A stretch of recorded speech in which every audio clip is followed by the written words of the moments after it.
Hello, everybody. This is Fitzgerald Pucci, and you're listening to Deconstruct. Deconstruct is a podcast series that aims to do a couple of different things, particularly to expose the societal myths that we have learned as a society that are causing us to act against our own interests. Together, we're going to dive deep into each myth we cover with a nuanced, multiple series of takes. We're going to be investigating the historical context of where these myths come from. We're going to be following the money trails of powerful industries involved. We're going to be finding the impacts and ramifications that it has to our ways of life, and we're going to explore multiple perspectives and lenses to get a fresh pair of eyes to make an informed set of decisions for ourselves as to what to do.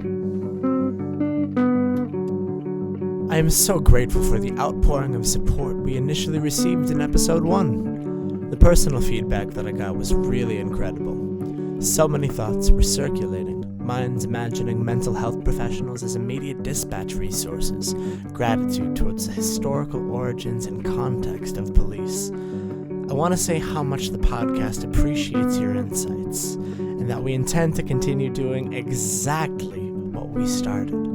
Historical context, exposing institutional connections, and giving new lenses and insights to our listeners is exactly what Deconstruct is all about. We received a lot of questions, but there was one that stood out to me particularly. If we defund the police, how are we going to protect ourselves against the violent offenders, the assaulters, the traffickers, and the generally dangerous people to our community? That was, by far, the hardest question to answer. Because of that, I think it's one of the most important questions we can ask ourselves, period. Today's myth that we're going to be breaking down is the police's monopoly on domestic state violence. So a couple of folks went and asked, what do we do afterwards? If we defund the police, who do we have to keep us safe? Aren't the police just about the only group of people that our society has given general unspoken consensus to holster guns in public experience? Police, throughout American history, have had the standing social legitimacy to carry weapons capable of killing on the person at all times. When we get to the conversation of defunding police, it seems like we strip the only people in our society actually capable of intervening in the presence of violence or danger. Political theorist Max Weber talked extensively in his seminal essay Politics as a Vocation about the state's predisposition to handle all legitimized instances of justifiable violence. He argued some wild points, that the ability to exercise force was a power so essential to a political body that without it, a governing institution would cease to function as a state. To quote him, ultimately, one can define the modern state sociologically only in terms of specific means peculiar to it, as to every political association, namely the use of physical force. Weber argues that if no social institutions existed which knew the use of violence, then the concept of the state would be eliminated, and a condition would emerge that would be designated as anarchy, which is a lot of what we were talking about yesterday as to what happens when we defund the police. Indeed, the historical echoes of Weber's ideologies ring clear as a bell in this moment.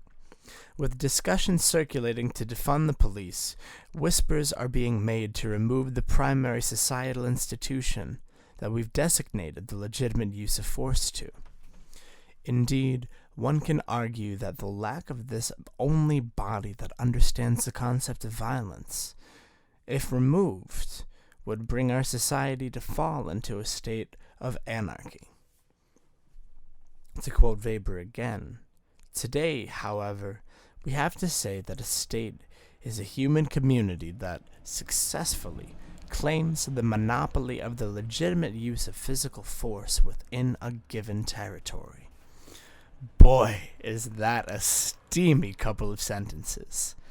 I remember being shocked, disgusted, and really uncomfortable when I was first hearing this idea.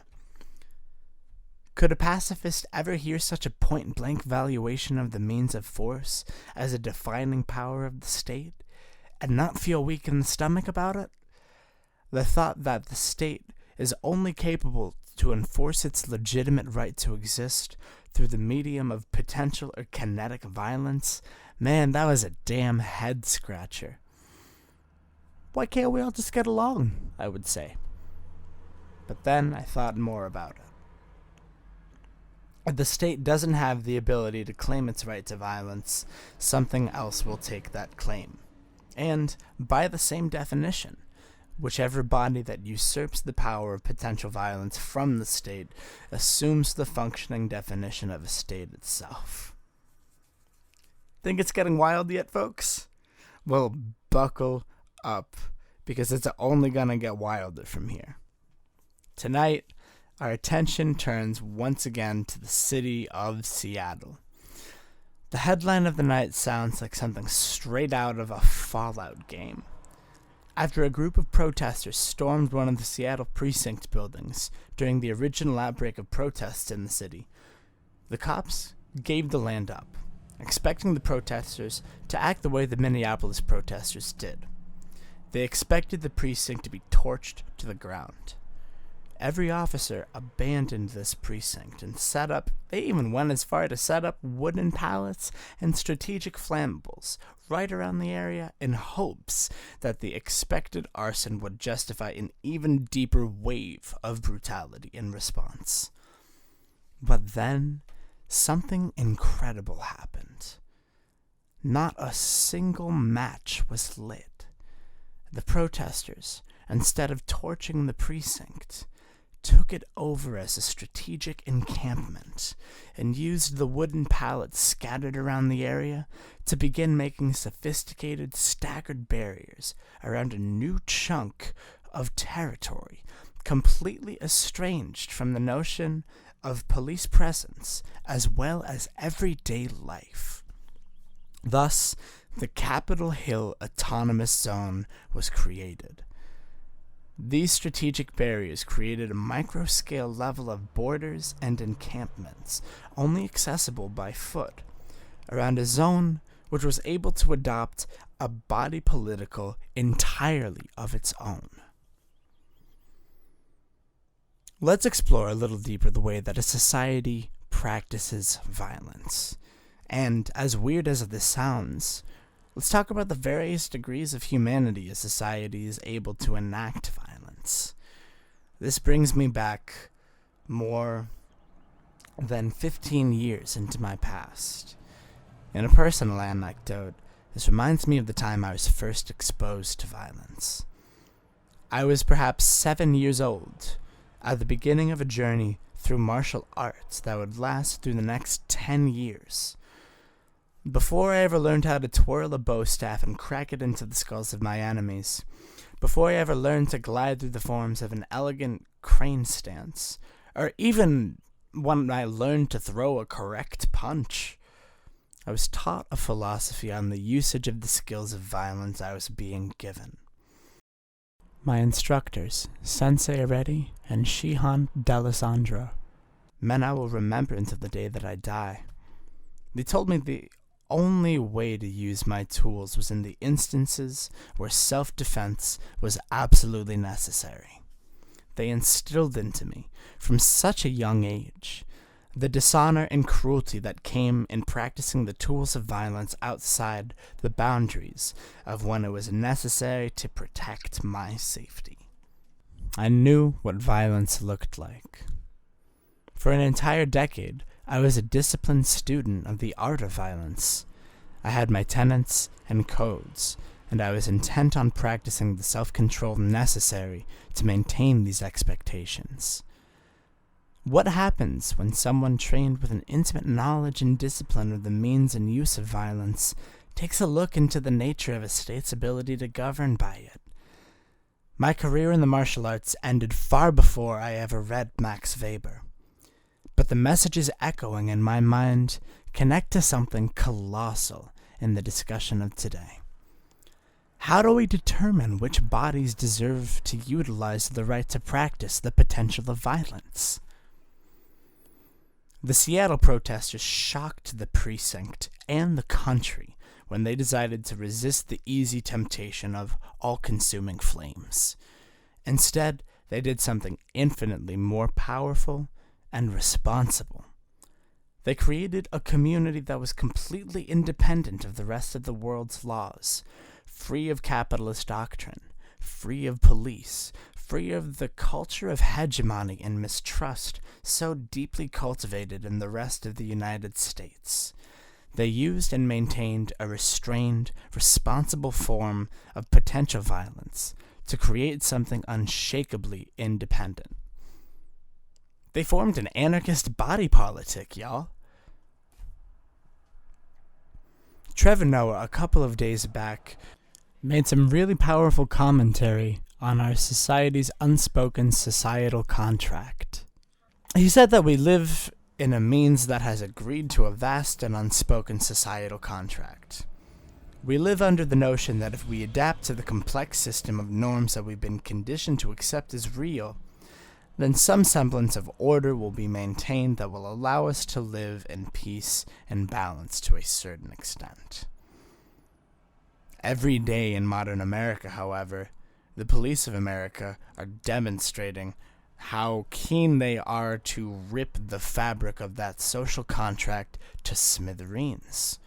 We have been disillusioned, scarred, and broken so many times from the incessant betrayal of the militarized police forces, their love of egregious and unsolicited violence, and their desperate aversion of any and all forms of accountability for their crimes. They wield their violence, endowed to them in ways that would have made my sensei disown and exile me from the dojo in the purest disappointment and frustration. Maybe our system depends on the ability to practice violence in order to exist. But I've learned firsthand what right and wrong and the potential for violence are.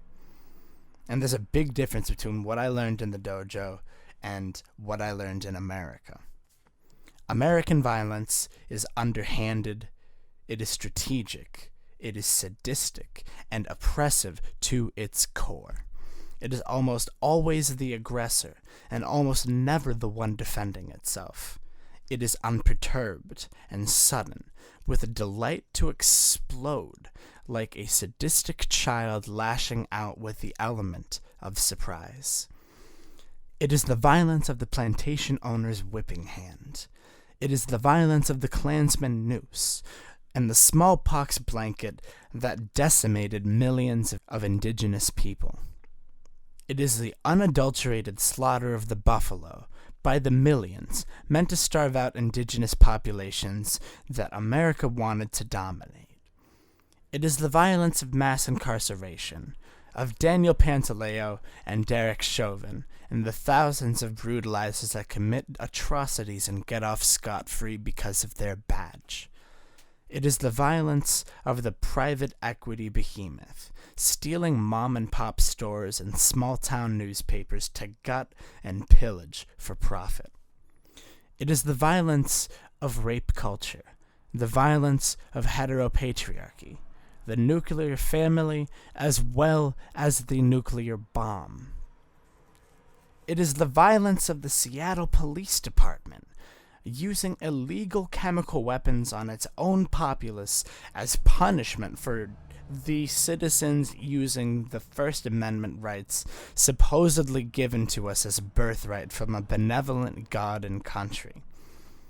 It is lying through its teeth, and it is cheating at every possible turn. Something that we need to realize here is that this institution has convinced us that it has the sole right to practice violence in the country. It does not have the sole right to practice violence. The events of the past 2 weeks have screamed this point to us loud and clear. The state has delegitimized itself. The state police have delegitimized themselves. The military police have delegitimized themselves. and it has created a vacuum for a new kind of state to arise.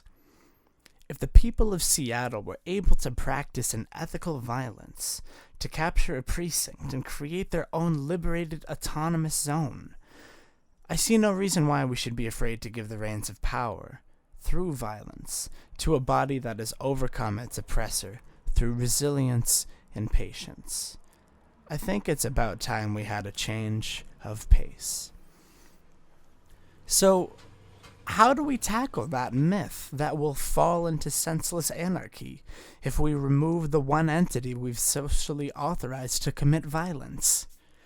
We grant a new institution the rights of responsible use that our previous oppressor has proven incapable of handling. The answer is not to remove the weapons wholesale, because according to Weber's logic, the state itself would be removed in the process.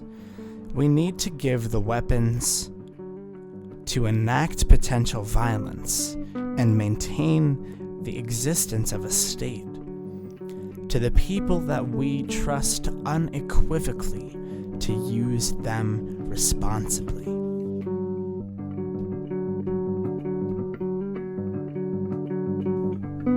Well, that's about all that we have for today on Deconstruct. Again, thank you so much from the bottom of my heart for your support and for listening all the way to the end of this episode today. We're setting ourselves up on Spotify, on Pocket Casts, on Anchor, and Apple Podcasts are soon to come, as well as several others like YouTube. If you listen to us and you like what you hear, please give us a follow, give us a 5-star rating, leave a comment to the page of what you like, what made you think, and what you want to see more of. We'll make sure to get it out to you.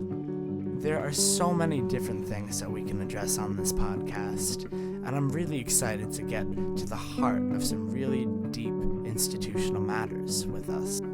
I wish you peace, I wish you joy, I wish you safety and health.